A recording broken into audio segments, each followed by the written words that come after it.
Elija Godwin. I mean, we were just talking and he said he was like, he felt crazy to be out here running again. Yeah. You know, you went the semis at the NCAAs and then you didn't come out of the finals, you didn't run the 4x4. Yeah. You know, what happened there? I mean, there's a lot that went on in that. When you consider track and field, you also got to consider like injuries and things like that. And when you want to fight, you want to go out there, you want to race.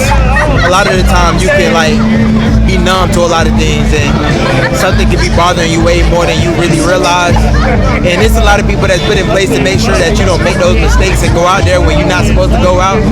And really, you got to lean on them and trust them. So, in that prelim of the 4x1, actually, we went out there and it looked pretty good, but I felt something in my quad, like hip area, but I just shook back from it, did the 4, felt good, kind of limped through it a little bit, and after that, I kind of realized, like, alright, it's probably bothered me a little bit more than I felt like it was before. So, just leaning on the coaches, trusting the coaches, they was like, alright, we're not going to do the 4x4 tonight, we're going to come back on Friday on the finals to see if we can attack today on that day, and came out for the 4x1, went down in the 4x1. So that's kind of how that went, and since then, really just leaning on my faith, leaning on my support system to get me back where I feel like I'm supposed to be. Right. So it's been a whole lot of like, I don't know, man, it's been a grind to say the least. And came out here today, ran like 45.5, which wasn't bad. Had to really lean on my on my strength, because it's like I ain't really got it for the speed right now, not really training speed right now. So taking that part out my race, you feel me, like I'm leaning on everything that I be struggling with. So yeah, I felt good about it though. It's good to be back on the track. I'll say one of the good things that came from it is appreciating just racing again. You know, sometimes you can take it for granted, especially when it's coming back to back to back, year after year. You can take the little stuff like getting on the track and getting the race in for granted. And being off the track for a little bit really like gave me that hunger back. So that's really been how it's been going. Yeah. I mean, talking about fate, did you really feel sad, you know, knowing that you didn't go for the US trials? Because I know, like, okay, in my country, right, Nigeria, if you're running so good, I mean, they could like slot you in, you know what I'm saying? Exactly. But like, if you're not at the US trials, even if you're running a 42, you ain't going nowhere. So how did that feel for you? Man, I know that's how it goes. You know what I mean? Like, I understand how they operate. I understand how USA operates. Right. We got so much talent that it's almost too political to throw somebody in there that's not competing at the trials. Yeah. So when I missed that, it hurt. To be honest, it hurt.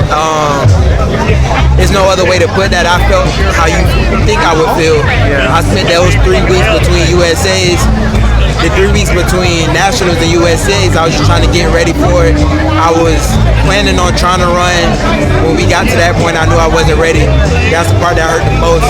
But at the same time, instead of dwelling, I just tried to see, like, look forward, like, what's in front of me that I can still control.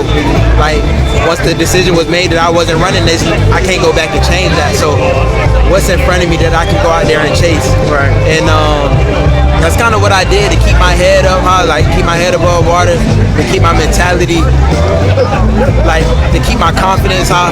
You know, I just didn't want to get too down on myself.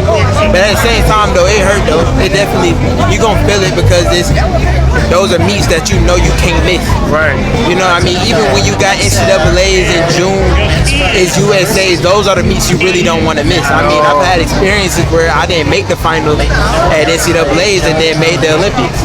Sure. So yeah, you really want to be at USA trials as a USA athlete, and I hated to miss it. But like I said, a lot came from it though. Like, it made me super hungry. I made the past 2 teams, and I was probably getting to a place where I was probably getting a little complacent, like, oh yeah, this just should happen for me.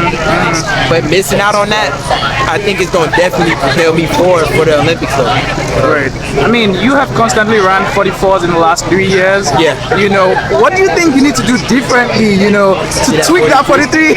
I'm telling you, I gotta get strong. Everybody know it, man. Everybody know it. I get on that last 100 and I get the tripping. Yeah. I just gotta get that right. When I get that 100 right, bro, we chasing world records, all types of shit. Right. So when I get that last 100 down pat, we gonna be good.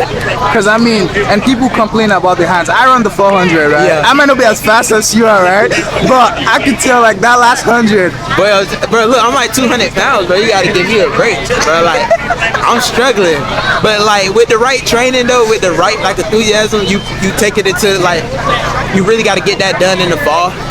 You gotta develop that strength, and once I get that together, I'm talking about I'll be untouchable. That's how I feel. That's how I feel. Okay, I like that. I like that feeling. Yeah. You know, so like every kid, I did the same thing. You know, started off in the 100 and then 200 and then 400. Yeah. You know, you did that like 2015, 2016 ish. Yeah. You know, what was that motivation to go into the 400?